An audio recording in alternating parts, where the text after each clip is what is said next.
At my promotion celebration, my father stood up and announced, "That raise should go to your sister, she needs it more than you do." My boss let out a short laugh and replied, "That's interesting, because she's not getting a single cent." That should have been one of the best nights of my life. I'd spent years grinding, taking extra shifts, handling nightmare projects, enduring office politics without complaint. And finally, all of that effort had paid off. I got the promotion I'd been chasing for what felt like forever, and with it, a life-changing raise. I could finally move out of my tiny apartment, start saving for a home, maybe even take a real vacation for once. So Mark, my boss, decided to host a small dinner. Nothing extravagant, just a nice evening at a classy restaurant with a few coworkers and my family. I wanted my parents to see what I had achieved, to witness what all those long nights and missed holidays had led to. But the moment my father opened his mouth, I realized I'd made a massive mistake inviting them. Everything had been going perfectly.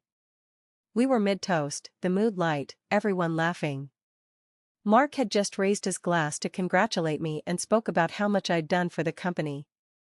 I was glowing. Then my father chimed in, completely straight-faced, and said, "Naturally, all that extra money will go to your sister. She needs the help more." The entire table went quiet. My stomach twisted. Maybe I heard him wrong? I turned to look at him, hoping it was just a poorly timed joke. But no. He was dead serious. I laughed nervously. "What?" He gave me this exasperated look, like I was the one being unreasonable. "Your sister's struggling. You know her situation. She's got kids, bills to pay. You don't have the same responsibilities." I sat there stunned while he casually took another sip of his drink. I felt everyone's eyes on me. Mark's. My coworkers. The weight of their silence was deafening. My mother nodded in agreement like this was perfectly normal. My sister, let's call her Nicole, couldn't even meet my eyes. Suddenly the menu was the most fascinating thing in the room. Mark set his glass down with a chuckle. "That's funny," he said dryly, "because she's not seeing a dime." My dad's brows knit together. "Come again?" Mark turned to me. "How much of a raise did you get?" I swallowed hard, my cheeks burning. 50%. He nodded. "Right. 50%, and every bit of that belongs to her," he said, nodding at me. "Because she worked for it." Then he faced my father, his tone turning icy. "I don't know what arrangement you thought was happening, but let me make this clear, you don't get to decide how she spends her paycheck. And neither does your other daughter." He gestured toward Nicole. "She's an adult. If she wants more money, she can earn it, just like your daughter did." My father's face darkened. "That's not how family works. We help each other." Mark leaned back, smile tight. "Help doesn't mean control. And it definitely doesn't mean entitlement." That was the moment everything unraveled. My mom slammed her palm on the table. "You don't speak to us that way," she snapped. "We're her parents. She wouldn't be where she is without us." Mark didn't flinch. "Funny. From where I'm sitting, she got here in spite of you." My dad's knuckles whitened around his glass. He turned to me, seething. "You're just going to sit there?" he hissed. "After everything we've done for you? After all we sacrificed, and you're going to be greedy? Let your own sister drown?" Nicole stayed quiet. As usual. She'd mastered the art of passive helplessness, always letting our parents go to war on her behalf. And suddenly, it all clicked. All those years. The guilt trips. The constant lectures about family duty. The way I was expected to be the responsible one, the dependable one, while Nicole got to float through life, shielded from consequences. I had grown up feeling thankful for basic things, like a roof over my head, a meal on the table. Things any parent should provide. But they used that to make me feel indebted. Like I owed them my future for doing the bare minimum. I had poured so much of myself into trying to be good enough. And they had taken and taken, never once wondering what I might want. I looked at Nicole. She finally glanced at me, and smirked. That was it. That was the moment I broke. I calmly set down my drink, took a breath, and said, "No. Silence. The whole table froze. My father leaned in, eyes narrowing. What did you say? My voice trembled, but I held firm. I said no. I'm not giving her my raise. I earned that money. It's mine. Nicole's expression shifted. Her eyes welled up and her lip quivered. But I really need it, she whispered. I'm barely making it. The kids. Dad cut in, voice rising. You cold, ungrateful little. Mark held up a hand. Careful. But Dad didn't care. He was beyond reason. We raised you better than this, he spat. You don't turn your back on your own blood. We gave you everything, and this is how you thank us? Mom jumped in. You think you got here on your own, she sneered. You think we didn't work our asses off so you could go to college? And now, just because you have a fancy job, you think you're above us? And then came the kicker. If you won't help your sister, my mother said coldly, don't expect us to support you anymore. I blinked. Support me? I stared at her, trying to process what she'd just said. Then I laughed. Not because it was funny, because it was absurd. All the bitterness and pain just spilled out. Support me? I echoed. You think I still need you? You stopped supporting me the second I turned 18. I paid my own tuition. Covered my own rent. Worked my way up without a dime from you. Dad's face drained of color. That's not. It is, I cut in. In college, who did you help, me, or Nicole? They said nothing. They didn't have to. Nicole, the one who dropped out. Bounced from place to place. Burned through every cent they handed her.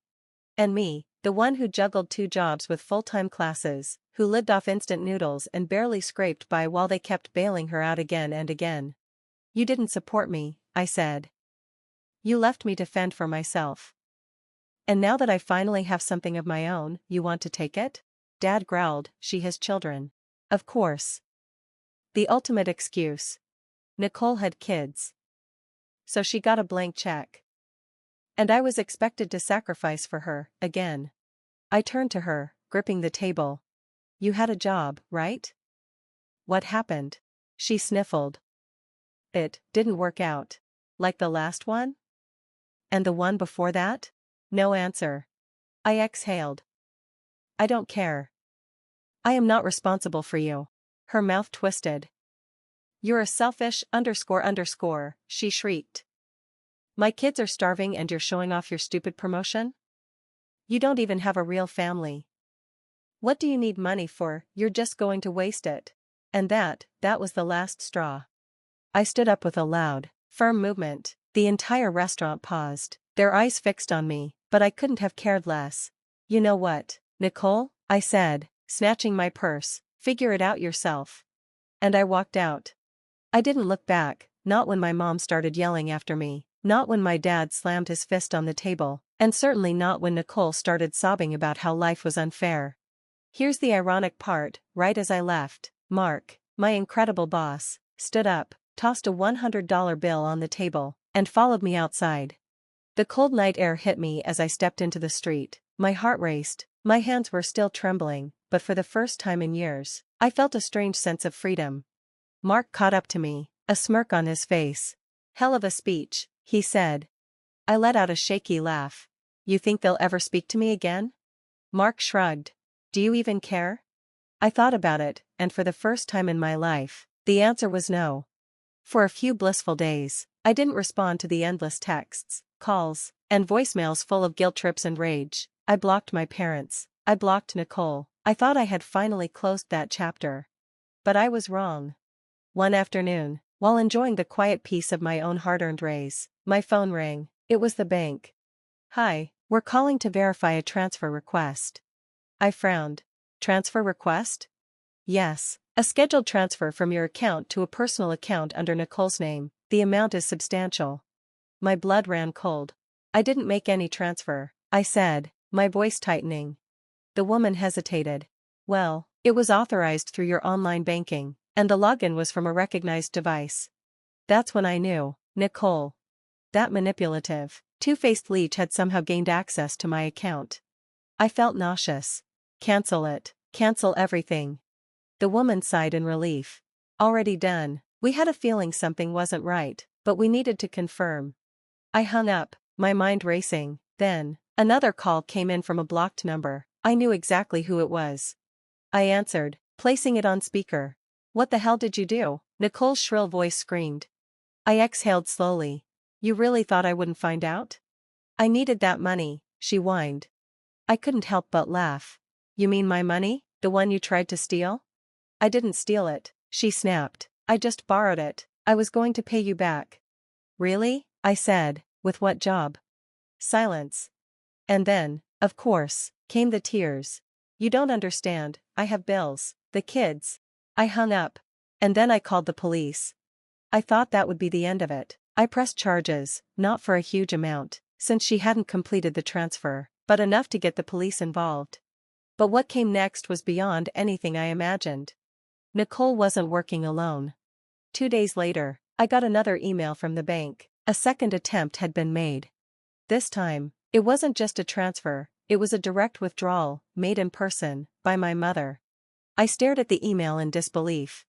My mom had gone into the bank, armed with whatever personal information she still had about me, and tried to empty my account, claiming I had authorized it because I was sick and needed her help. But the bank had flagged the attempt, thanks to Nicole's previous one. And my mom had no idea. She got caught red-handed. I called the bank immediately. While I was on the phone, a text came in from my dad. Dad, you've gone too far. You should have just given Nicole the money. Now look what you've done. You've forced our hand. You've forced our hand. That was the moment I knew. They were never my family. I forwarded everything to the cops. The police took it seriously. 2 fraudulent attempts, 1 digital, 1 in person. Nicole and my mom were both charged with fraud, attempted theft, and identity theft.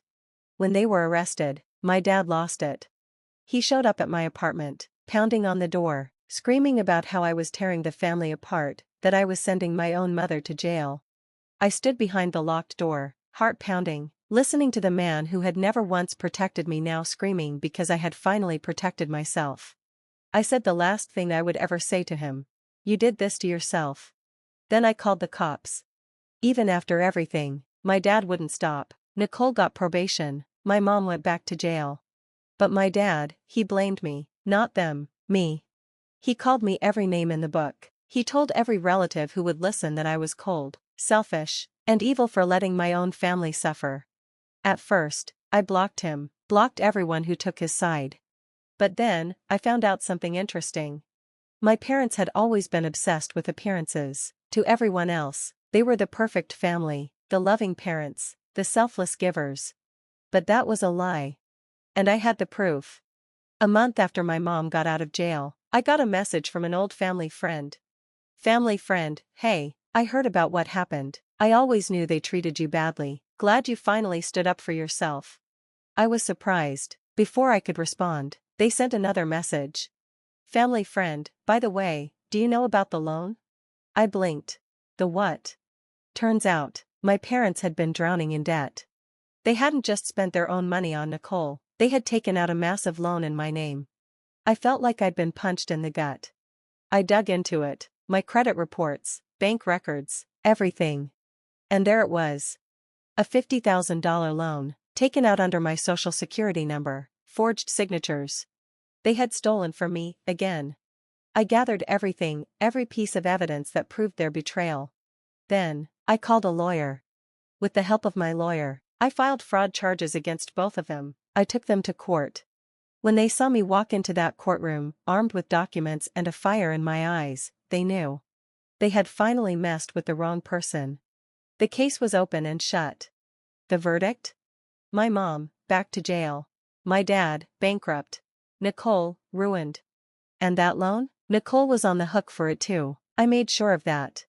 She had spent years living off stolen money, and she thought I'd just hand over my raise. She called me selfish for wanting to keep what I earned. So, I made her pay every last penny. She lost her car, her apartment, and had to move in with her deadbeat boyfriend's family just to survive. And me? I got everything back. The last time I saw my dad, he stood outside the courtroom, staring at me like I was the devil. You've destroyed this family, he spat. I smiled. No, I just finally stood up to the people who tried to destroy me. And then I walked away. I moved out of state, got a new job, a better one, bought a house just for me. I never spoke to them again. And for the first time in my life, I was free. Thanks for watching. See you again in the next video. Stay stunned.